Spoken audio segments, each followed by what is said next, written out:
웨스트민스터 소결입 문답에 대해서 지난주에 얘기를 했을 때 제가 여러분에 한번 물었죠. 아냐고 이거 아냐고 이거 아는 사람 했을 때 한 분 정도 손 들었던 것 같아요. 그죠? 한 분. 우리 민준이는 SFC를 하니까 당연히 알 거라 생각했는데 손을 안 들었는데 겸손히 안 든 것 같아요. 사실 알죠? 알아야 합니다. 큰일 납니다.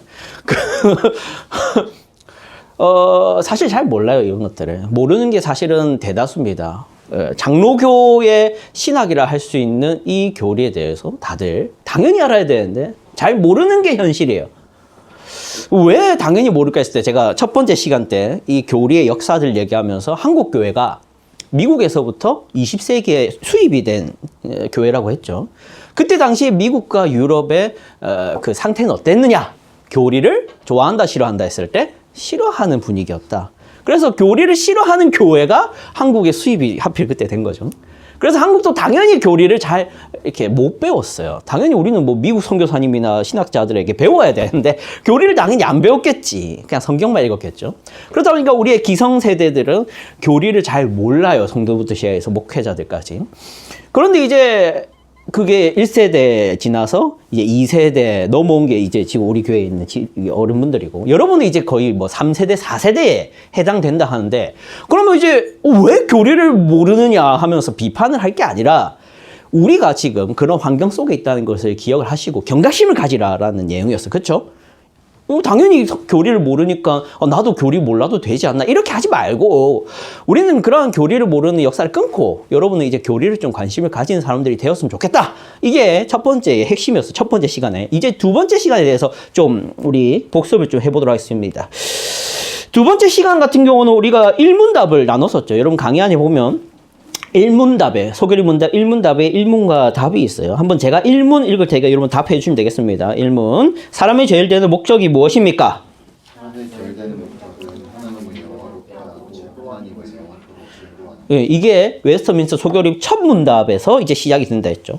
웨스트민스터 소결입 문답 첫 문답에서 이걸 꼭 가르치고 넘어가는 이유가, 이 소결입 문답은 전제가 필요하다. 이 소결입 문답을 배우는 사람은 이 문답의 첫 번째 이 전제에 대해서 동의를 해야 이제 들어갈 수 있다 해서 일문답이 꼭 나오는 거예요. 그 일문답에 대한 내용은 뭐냐면, 사람에게 목적이 있는데 그 목적 중에서 제일 되는 목적은 무엇일까 했을 때 그 목적이란 하나님을 영화롭게 하고 하나님을 영원토록 즐거워하는 것. 여기에 동의가 되는 사람이 기독교인이라는 겁니다. 그리고 그 사람이 소결입 문답을 이해를 할 수 있는 것이기 때문에 이 일문답은 꼭 여러분이 읽고 고민을 해볼 문제입니다. 자, 그러면서 제가 이제 작은 1번 들어가면서 인간 존재의 궁극적인 목적, 하나님을 영화롭게 하는 것이다 라고 얘기를 말씀드렸죠.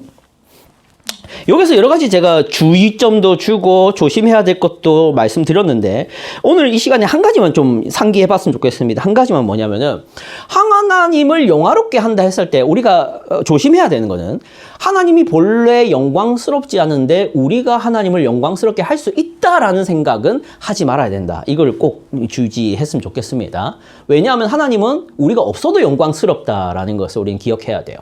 그러면 하나님을 우리가 영화롭게 해야 된다라는 말이 무엇일까 했을 때, 하나님의 영광을 여러분이 알고 그거를 모르는 사람들 앞에서, 세상은 모르잖아요, 비추어야 된다가 하나님을 영화롭게 하라라는 의미다라는 겁니다. 자, 그래서 교훈 1번 들어가면은 인간의 제일 되는 목적이란 삶의 일부분의 목적을 의미하는 게 아닙니다 하면서 또 경고를 했었죠.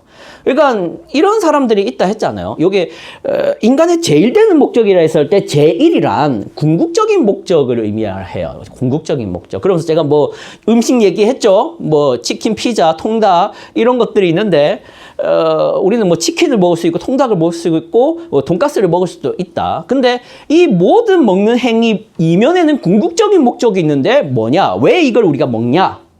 배부르고 싶다라는 목적을 이루기 위해서. 이게 궁극적인 목적의 예시라고 했죠. 그래서 하나님을 영화롭게 한다라는 것이 궁극적 목적이라 할 때, 그게 뭘 말하냐면 여러분 보고 뭐 성직자 되라는 게 아닙니다.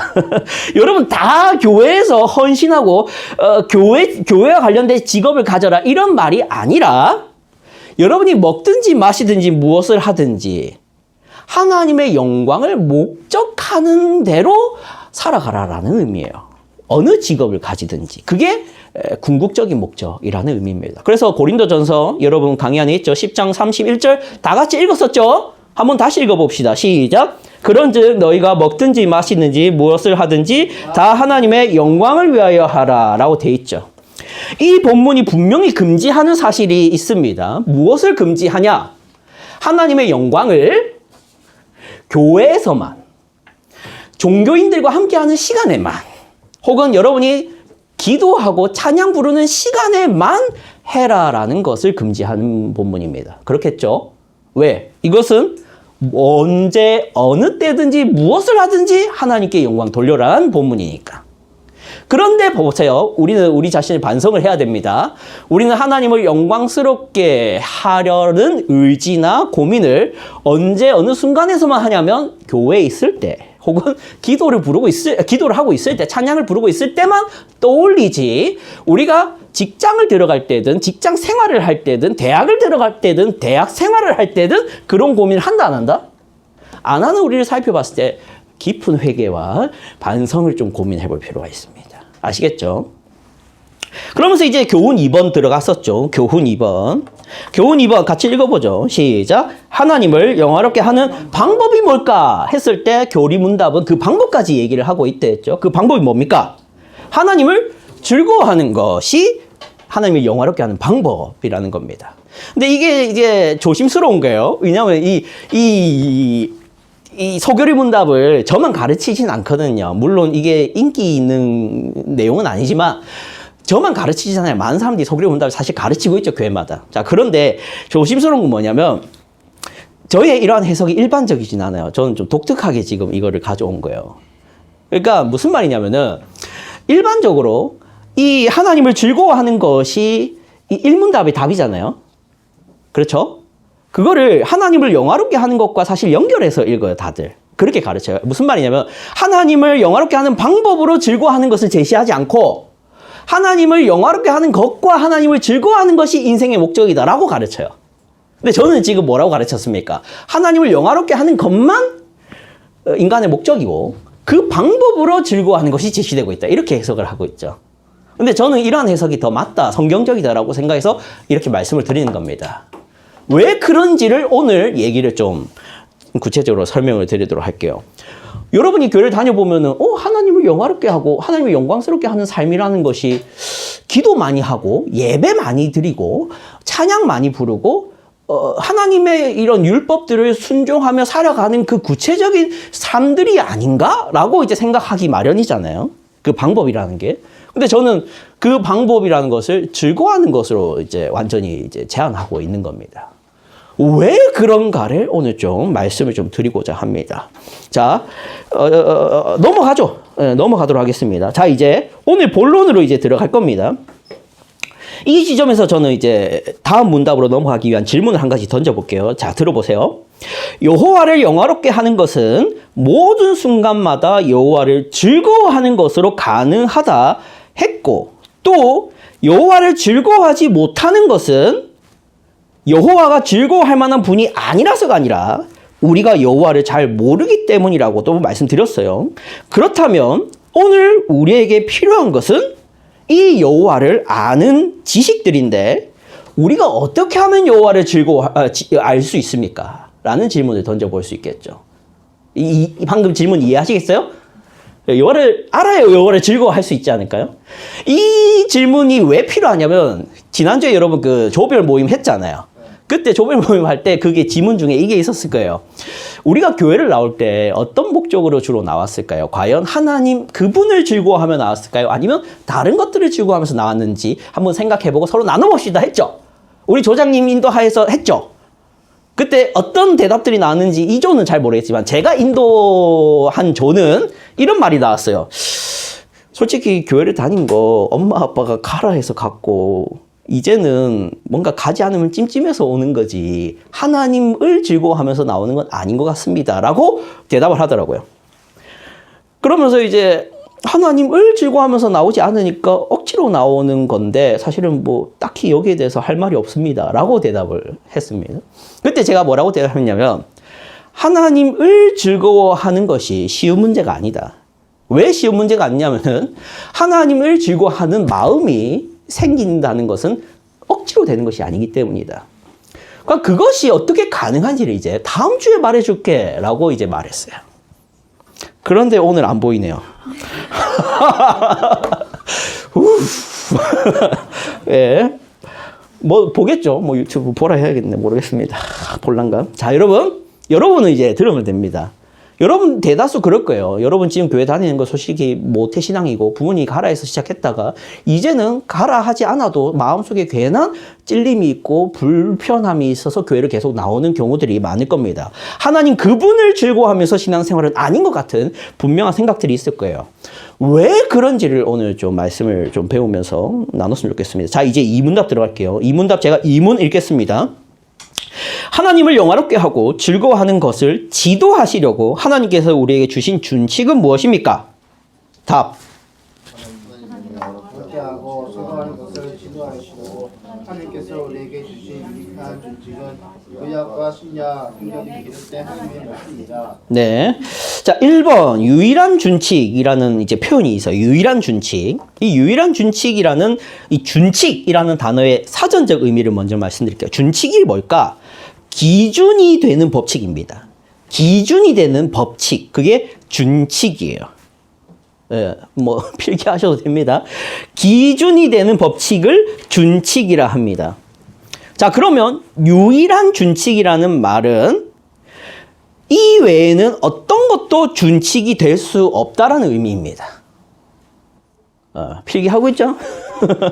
유일한 준칙이란 이거 외에는 어떤 것도 준칙이 될 수 없다라는 의미가 되는 겁니다. 자, 이제 문제를 한 가지 지적을 좀 하도록 할게요. 이 본문과 관련해서. 자, 여러분. 성경 외에 다른 것을 진리 발견의 원천으로 삼는 태도들이 있어요. 여러분 강의 안에 있는 문장이죠. 성경 외에 다른 것을 진리 발견의 원천으로 삼는 태도들이 뭘까 했을 때 이건 이런 겁니다. 비기독교인은 차치하고서 우리는 지금 기독교인들에 대해서 말씀을 드리는 겁니다. 철학과 역사와 타종교의 경전과 인문학 등의 다양한 텍스트들을 성경만큼 중요한 준칙으로 삼는 태도들이 기독교인들에게 있다는 겁니다. 좀 더 쉽게 말씀드릴까요? 성경도 내 삶의 목적을 이루는데 중요한 텍스트지만 TV에서 나오는 스타 강사들의 강의도 내 삶의 목적을 이루는데 충분하고도 필요한 지식들의 원천입니다. 라고 믿는 듯한 태도를 말하는 것이죠. 이런 식입니다. 이런 식입니다. 효 아닙니까? 효. 근데 효는 어디서 나오는 사상이에요? 유교에서 나오죠. 자, 효는 중요한 거죠. 효는 중요한 겁니다. 사람이 위아래에 정해진 도리라는 게 있답니다. 자, 이제 성경을 봅시다. 성경에 이 효에 대한 사상을 뒷받침할 만한 근거 구절들이 없을까요? 있죠. 내 부모를 공경하라. 그러므로 효는 여러분이 중요하게 여겨야 될 사상입니다. 라고 말을 하는 겁니다. 여러분, 효가 진리입니까? 유교가 진리를 발견할 수 있는 권위 있는 원천이 됩니까? 그런데 효가 중요하니까 그 효를 주장하기 위해서 성경 구절을 가져옵니다. 또 예를 들어볼게요. 자, 감이 잡혀야 됩니다. 이게 어떤 태도인지. 자본주의는 가장 완벽한 경제 원리입니다. 이 자본주의. 경제 사상이죠. 그러면 이 경제 원리를 뒷받침해 줄 만한 근거 구절들이 성경에 있는지 찾아봅시다. 아하! 성경에 보니까 하나님께서 자유롭게 사고 팔라고 하시는 본문들이 있구나. 자본주의는 성경적인 겁니다. 또 예를 들어볼게요. 인권 아나요? 인권 중요한 겁니다. 권위를 타파하고 사회의 민주주의를 건설하는 것은 아름다운 것이죠. 자, 성경을 봅시다. 성경에 보니까 민주주의네요. 교회가 자기의 것을 다 나눕니다. 투표합니다. 민주주의는 진리입니다. 이런 식인 겁니다. 물론 제가 말씀드린 이것보다 더 암울한 게 현실이죠. 왜? 많은 기독교인들은 이보다 심합니다. 얼마나 심합니까? 봐라, 성경에서 근거를 찾아보자 조차 안 하죠. 자본주의는 좋은 거, 인권 좋은 거, 효는 좋은 거, 성경의 근거를 찾아보지도 않습니다. 그냥 유교의 효를 받아들이고 자본주의를 받아들이고 사회민주주의를 받아들입니다. 왜? 권위 있는 사람들이 말하니까, 박사 학위자들이 말하니까, 교과서에 있으니까. 이게 어떤 태도다? 성경 외에 다른 것들을 진리 발견의 원천으로 삼는 태도라는 겁니다.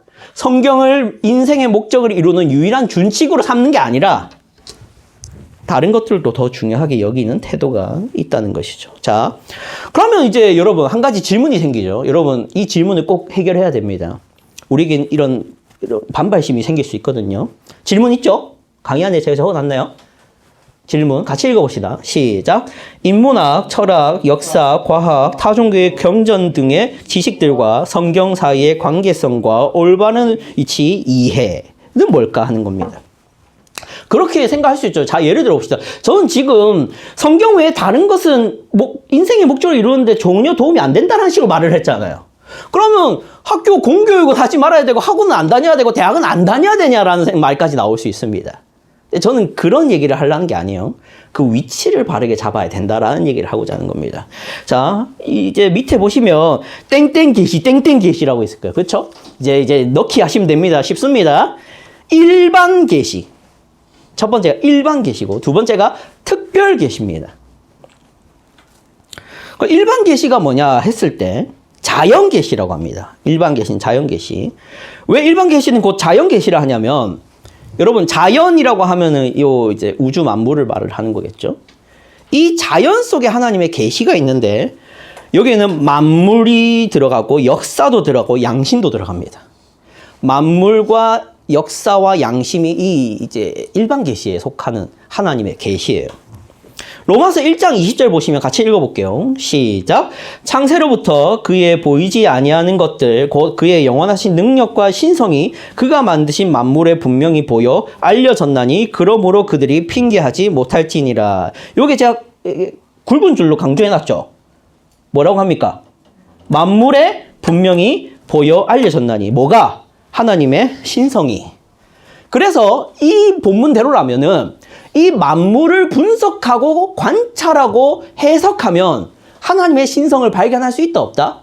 있다는 겁니다. 그러니까 기록된 성경만이 하나님을 알 수 있는 길이 아니라 이 자연 전체가 하나님을 알 수 있는 지식들이 담겨 있다는 거예요.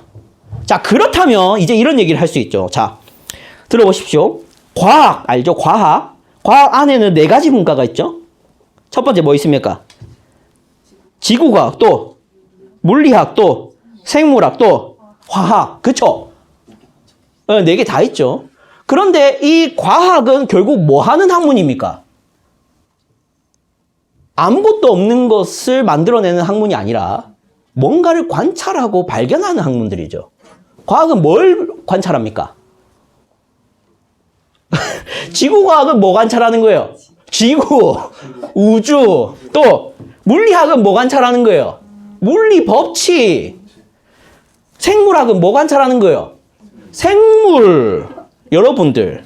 화학은 뭐 관찰하는 거예요? 원자, 분자. 화학은 뭐 관찰하는 거예요? 화학. 이러면 너무 그렇잖아. 좀 더 전문성 있게 분자, 원자 이렇게 들어갑시다. 예. 관찰하는 거잖아요. 있는 거를. 그러면 인문학은 뭐 하는 겁니까? 인문학도 없는 걸 만들어내는 겁니까? 아니요. 관찰하는 거예요. 뭘 관찰합니까? 사람. 또 사회학은? 사회. 심리학은? 심리 관찰. 또 역사는? 역사를 관찰. 윤리는? 윤리를 관찰하는 겁니다. 답이 너무 그런데. 하여튼 다 과학이든 인문학이든 대상을 관찰을 해내요. 거기서 법칙과 진리를 발견하는 것들이 결국 인문학과 과학입니다. 그러니까 결국 아까 일반 계시란 뭘 했어요? 일반 계시 자체가 과학도 아니고 인문학은 아니지만, 그쵸? 일반 계시 자체가 과학이나 인문학은 아니에요. 그러나 이 과학과 인문학은 결국 하나님이 주신 이 자연과 우주 만물과 사람을 관찰하고 분석하고 정리한 체계의 학문들을 인문학과 과학이라 하는 거겠죠. 자, 요게 다만 문제가 있습니다. 다만 문제가 어떤 문제가 있냐면, 자, 그렇다면 우리가 성경을 안 읽어도 되냐? 성경 필요 없고 그냥 자연 만물 보면서 그냥 인문학과 과학 공부하면 되냐 했을 때, 아까 제가 뭐라 했어요?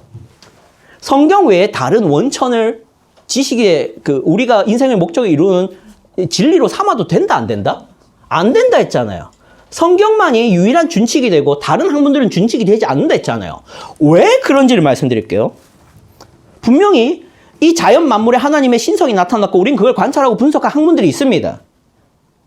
자, 그런데 첫 번째, 이 자연 만물을 관찰하고 분석해서 알 수 있는 하나님은 창조주 하나님만 알 수 있어요. 우리를 구원하신 하나님을 발견할 수는 없어요. 그 계시 속에서는. 무슨 말이냐면은 이 자연과 물리 법칙과 생물을 관찰해서 예수 그리스도와 십자가를 발견할 수는 없습니다. 하나님이 전능하시며 전지하시다를 발견할 수는 있죠. 또 하나의 문제가 있어요. 그 문제가 가장 심각한 문제인데요. 자, 질문 한번 해볼게요. 우주 만물을 분석하고 관찰하여 물리학, 지구과학, 화학, 생물학을 하는 분들의 직업명이 뭡니까? 과학자죠. 그들은 불신자입니까? 신자입니까? 불신자죠. 그래서 그들이 기술하는 그 결론에는 하나님을 전제하고 싶은 마음이 없습니다. 될 수 있는 하나님을 배제하고 물리 법칙과 지구과학과 생물학을 설명하고 싶어 하죠. 그래서 그들의 학문은 괜찮은 것 같은데 결국 어디가 어그러져 있어요. 그 마음에 하나님을 인정하기 싫어하는 마음들이 있는 분들의 학문 정리이기 때문입니다. 그래서 분명히 만물 가운데 하나님의 신성이 나타나 있고 그걸 관찰하고 분석하는 게 과학이고 인문학이지만 그렇게 정리된 체계와 학문과 이론들 속에는 하나님을 인정하는 내용이 아니라 하나님을 없애고 싶은 방향으로 형성되어 있는 학문들이에요. 그래서 여러분이 성경 외에 다른 것을 유일한 준칙으로 삼는 것이 바람직하지 않다라고 말하는 겁니다. 이해되시겠죠? 자, 그러면 아까 그런 질문했죠. 그러면 과학과 인문학을 공부하면 안 되냐라는 얘기가 있었대죠. 하세요. 다만 그 위치가 성경으로 언제나 분별하고 성경으로 언제나 여러분 자신을 지키는 가운데 그 학문들을 해나가시라는 겁니다. 이 정리가 되십니까? 그 학문들은 좋은 것이고 하나님이 신성이 담겨있는 이 자연에 대한 관찰이 분명한데 문제는 거기에 오류가 있으니까 하나님을 배제하는 오류가 있으니까 언제나 성경의 빛 가운데서 학문을 해가라는 겁니다. 정리가 됩니까? 일반 계시와 특별 계시에 대해서 어떻게 그거를 분별해 나가냐는 것은 지금 할 건 아니고요. 다음에 저랑 같이 해봤으면 좋겠습니다. 좀 수련회 때 했던 것 같아요. 경제에 대해서 얘기하면서 했죠. 문화에 대해서 얘기하면서 제가 성경을 어떻게 분별하는지 얘기를 좀 했었어요. 지난 여름 성경학교란다. 죄송합니다. 여름 수련회 때 했었어요. 자, 여기까지 하고 이제 특별 계시 들어갑시다. 그럼 특별 계시가 뭐냐? 구약하고 가로 있죠. 가로. 맞나요? 구약하고 가로 있죠. 거기 넣으시면 됩니다. 구약에서는 특별 계시를 환상, 음성, 율법, 선지자들 통해서 주어졌어요.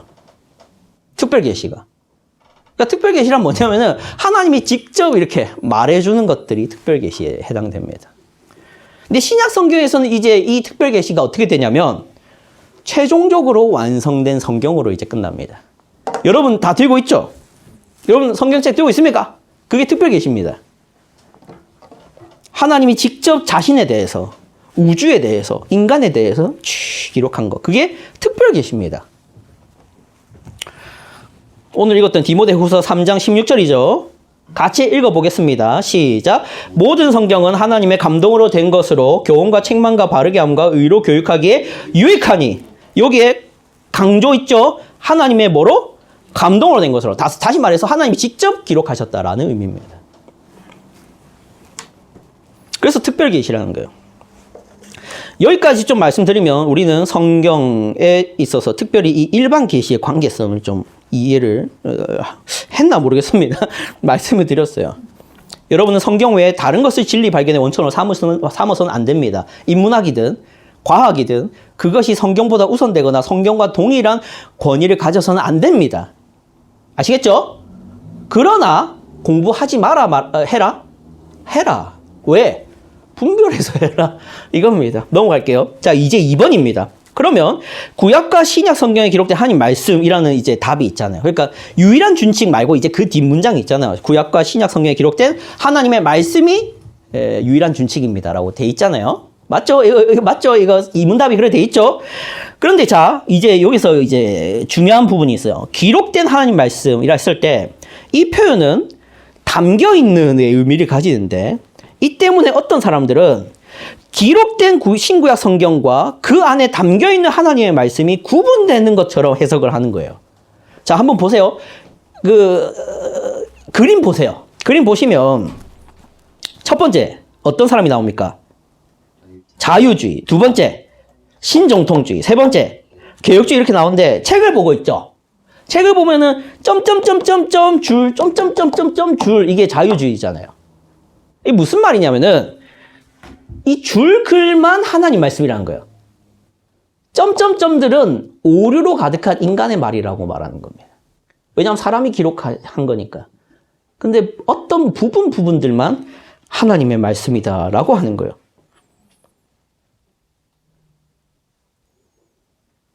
신정통주의는 뭐냐? 신정통주의는 다 점점점점이죠. 근데 요 말풍선에 말풍선에는 뭐라고 돼 있습니까? 줄로 쭉 돼 있죠. 그러니까 뭐냐면은 이 성경 자체는 오류로 가득한 인간의 기록이지만 이것이 사람이 읽을 때 그 마음속에서 하나님의 말씀이 된다라는 거예요. 알아듣고 있죠? 세 번째는 다 줄이죠. 이게 성경 전체가 기록된 그 자체로 하나님 말씀이라는 겁니다. 그 자체로 하나님 말씀이라는 거예요. 오류가 없다라는 겁니다. 이게 어느 입장입니까? 개혁주의 입장이에요. 여러분 입장입니다. 여러분 입장, 장로교 입장은 성경이 곧 하나님의 말씀입니다. 그러니까 기록된 성경 안에 일부분만 하나님 말씀이다는 자유주의자고요. 기록된 말씀 전체는 오류로 가득한 인간의 말이지만 이걸 사람이 읽고 받아들일 때 하나님 말씀이 된다. 이게 신정통주의고요. 세 번째, 이 줄 전체가 하나님 말씀이다가 개혁주의 입장입니다. 여러분 입장이에요. 장로교 입장. 정말 안타까운 일인데 이 자유주의 입장이 감리교, 성결교, 감리교, 성결교, 기장이라고 해서 기독교 장로회. 여기가 이 자유주의 입장입니다. 성경을 하나님의 말씀으로 잘 안 받아들여요. 지금 여기 나온 거는 아주 온건한 자유주의자고요. 진짜 자유주의자는 성경을 신비적인 하나님의 말씀이 아니라 도덕적이고 철학적인 책으로 읽어요. 아까 어느 교회 얘기 드렸지만 모든 그 교파의 모든 교회가 그러진 않아요. 다른 분도 그 안에서도 다른 분도 있다 합니다. 자, 신정통주의는 그럼 어디냐? 여러분 통합이라고 들어봤어요? 통합 측. 대한예수교 장로회. 우리랑 똑같은 장로회인데 우리는 고신이죠. 거긴 통합이잖아. 이게 신정통주의에 들어갑니다. 통합 측이. 거기는 성경 자체를 오류로 가득한 인간의 기록이라고 봐요. 하지만 그거를 우리 마음속에 받아들일 때 그게 우리 마음속에서 하나님 말씀이 된다라고 믿습니다. 고시는 이제 개혁주의에 들어가니까 이 줄줄줄 이렇게 믿어야 됩니다. 자, 이렇게 설명드렸습니다. 성경은 신구약 전체가 하나님의 말씀으로 여러분은 믿어야 합니다. 그게 여러분이 믿는 신앙 고백의 태도입니다. 자, 이제 산문답 들어가야 됩니다. 자, 이제 궁금한 것은 이거지죠. 우리가 시작했던 목적은 여기에 있습니다.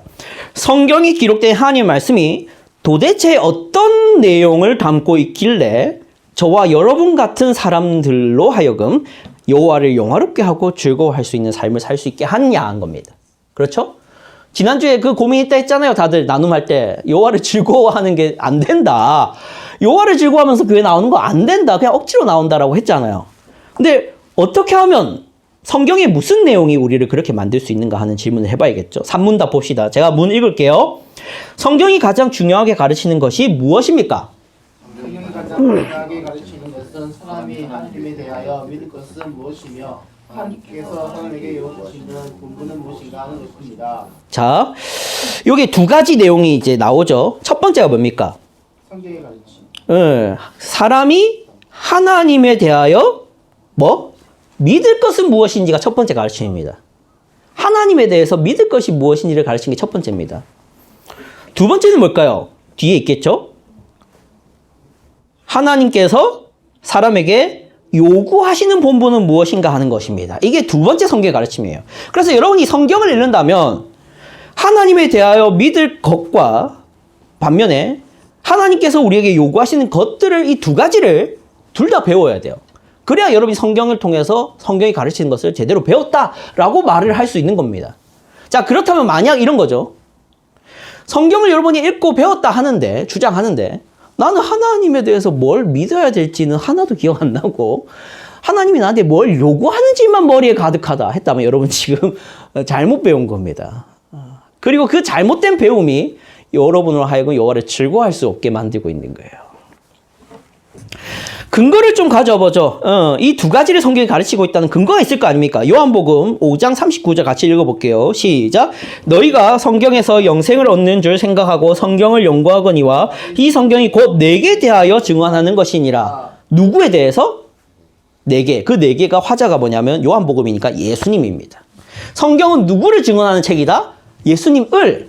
그런데 성경을 여러분이 배웠고 그 가르침을 안다 하면서 예수님을 모른다면 여러분은 성경의 가르침을 지금 잘못 배우고 있는 거예요. 요한복음 20장 31절 같이 읽어볼게요. 시작. 오직 이것을 기록함은 너희로 예수께서 하나님의 아들 그리스도이심을 믿게 하려 함이요 또 너희로 믿고 그 이름을 힘입어 생명을 얻게 하려 함이니라. 이 성경을 기록한 이유가 뭐라고요? 예수께서 하나님의 아들 그리스도이심을 믿게 하려 함이요. 그러니까 성경은 여러분으로 하여금 하나님에 대해서 뭘 믿어야 되는지를 말하고 있는 책이라는 것을 계속 말하고 있습니다.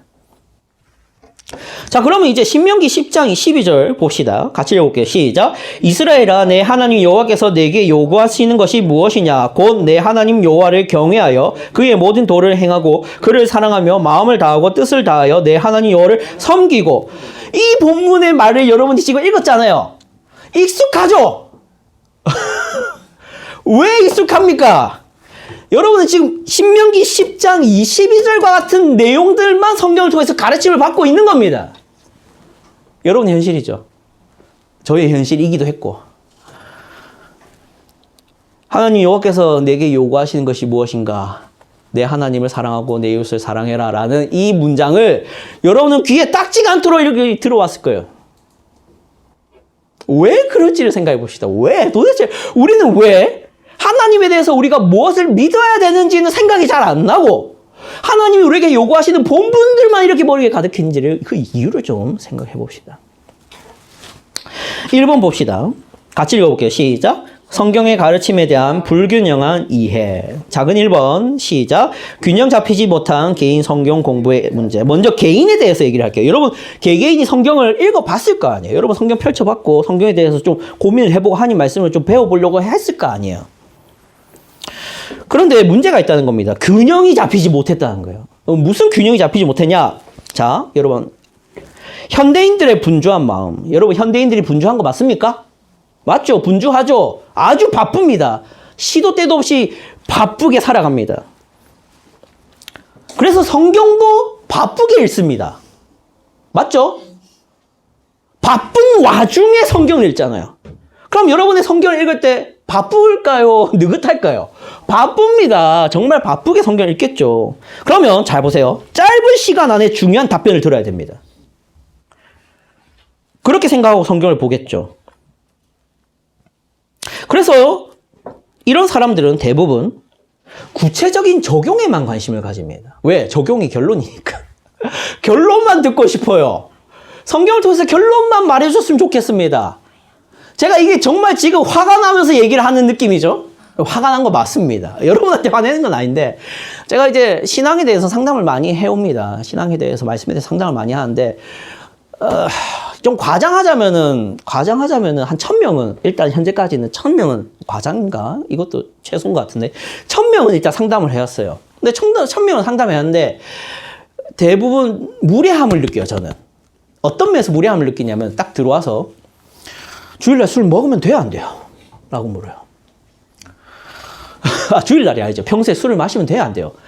두 번째 질문은 이런 거예요. 주일날 교회를 좀 빠져도 됩니까, 안 됩니까? 라고 질문하죠. 세 번째, 제가 안 믿는 사람을 사귀고 결혼하고 싶어 하는데 됩니까, 안 됩니까? 얘기를 하면. 그럼 저는 이게 단순하게 딱 잘라서 말할 수 없는 문제라고 생각합니다. 그리고 그 결론을 말하기 위한 성경의 근거와 이유를 설명을 해주고 싶어요. 몇 장 몇 절을 얘기해주고 싶고 그 몇 장 몇 절에 하나님이 어떤 분이시길래 그렇게 해야 되는지까지 하나님까지 말하고 싶어요. 그런데 제가 만약 자 하나님이 어떤 분이시냐면 라고 운을 떼우면 나갑니다. 하나님이 어떤 분이시냐면 하면 짜증을 냅니다. 자, 몇 장 몇 절을 한번 보십시오 하면 읽지도 않아요. 그러면서 이렇게 말하죠. 사역자입니까? 사역자인지 모르겠고 하여튼 저한테 결론만 얘기하세요. 술을 먹어도 됩니까? 안 됩니까? 무례하다 느끼죠? 안 느끼겠습니까? 자, 그런데 생각해 보십시오. 왜 그럴까요? 빨리 결론만 듣고 싶은 겁니다. 분주하니까, 바쁘니까. 근데 왜 분주하고 바쁩니까? 세속적으로 하고 싶은 게 많거든요. 세속적인 생활이 너무 분주하고 하고 싶은 게 많으니까. 그렇다고 성경을 분주하게 읽습니까? 그건 정말 최악의 태도인 거죠. 하나님의 말씀을 그렇게 읽어야 됩니까? 그렇게 읽어서는 안 됩니다. 이유를 알고 원인을 알고 하나님이 도대체 어떤 분이시길래 이러한 요구를 하시는가를 알아야죠. 하나님께 관심을 가지는 사람이 그런 사람입니다. 내가 어떻게 살아야 되고 내가 얼마나 월등하고 뛰어난 신앙인이 되고 좋은 윤리 도덕가가 되는 것에 관심을 가지고 교회를 다니는 사람이니까 결론만 듣고 싶은 거였죠. 하나님을 알고 싶고 하나님을 사랑하고 싶고 하나님과 가까워지고 싶은 사람은 그렇게 질문하지 않습니다.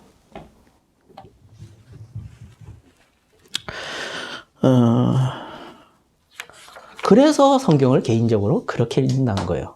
균형이 잡히지 않습니다. 하나님이 나에게 요구하시는 본분만 자꾸 알아가려는 거죠. 두 번째 내용 봅시다.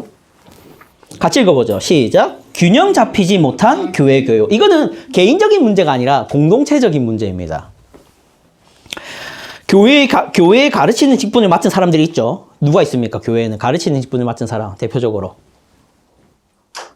뭐요? 목사님 또 뭐 강도사님 있고 전도사님 있으면 이 강단에 서서 자꾸 가르치죠. 꼰대처럼 가르칩니다. 니들이 말이야 이러면서 또 그 외에도 지도자들이 있습니다. 교회에는 뭐 장로님, 뭐 권사님 같은 집사님, 지도자들도 있습니다. 혹은 교회를 운영하는 사람들도 있죠. 부모님도 여기에 속한다 합시다. 부모님도 사실은 자녀를 신앙적으로 가르치는 입장이 있습니다. 자, 그럼 이런 사람들의 입장에서는 세상의 회사 문화와 같이 성과를 내는 욕심에서 벗어나기 어려운 유혹이 있습니다. 여러분, 세상의 회사 문화가 성과를 내고자 하는 문화인 거 동의하십니까? 회사는 성과를 안 내면은 자르죠. 성과를 내지 않으면 잘립니다. 그래서 회사의 문화가 교회에도 침투를 하게 되죠. 그래서 교회에도 성과를 내는 것이 흔들리죠. 어떤 성과를 내고 싶을까요? 자, 가르치는 사람 입장이 돼보세요. 자, 우리 어르신들은 시키지 말고, 우리 예준아, 아직 안 졸고 고맙다. 내가 이게 너무 어려운데. 내 입장에 한번 대봐. 내가 계속 가르치고 있어. 그럼 어떤 성과를 보고 싶어 할까? 가르쳤는데 어떤 성과를 보고 싶어 할까? 잘 알아들었으면 좋겠지. 그렇지. 정답, 박수. 또, 그 다음 한 개가 더 있어요, 또. 우리 좀 시켜도 됩니까? 민재 청년이란다. 은배 청년. 또 뭐가 있을까요? 어떤 성과를 내고 싶어 할까?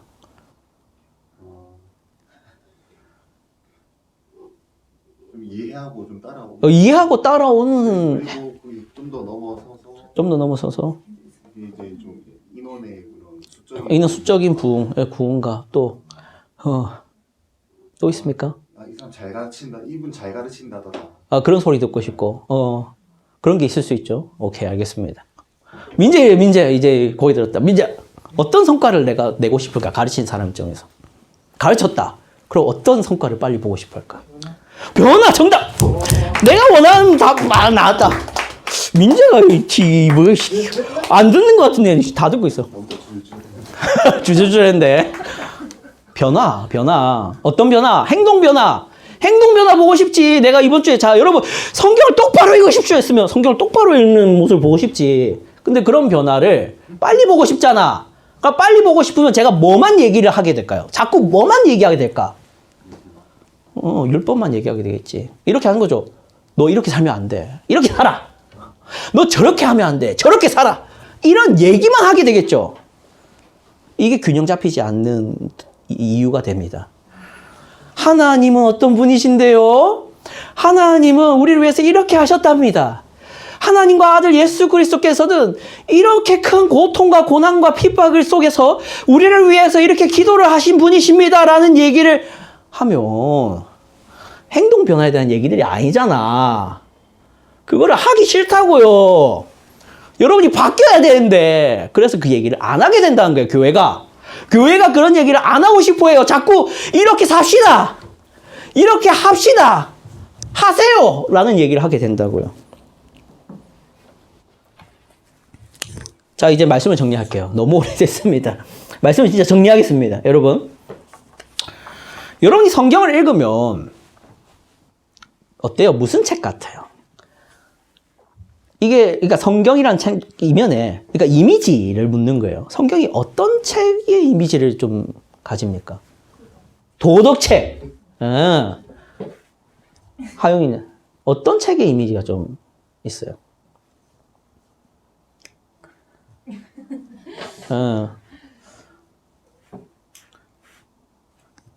민재는 어떤 책의 이미지가 좀 느껴져? 성경이.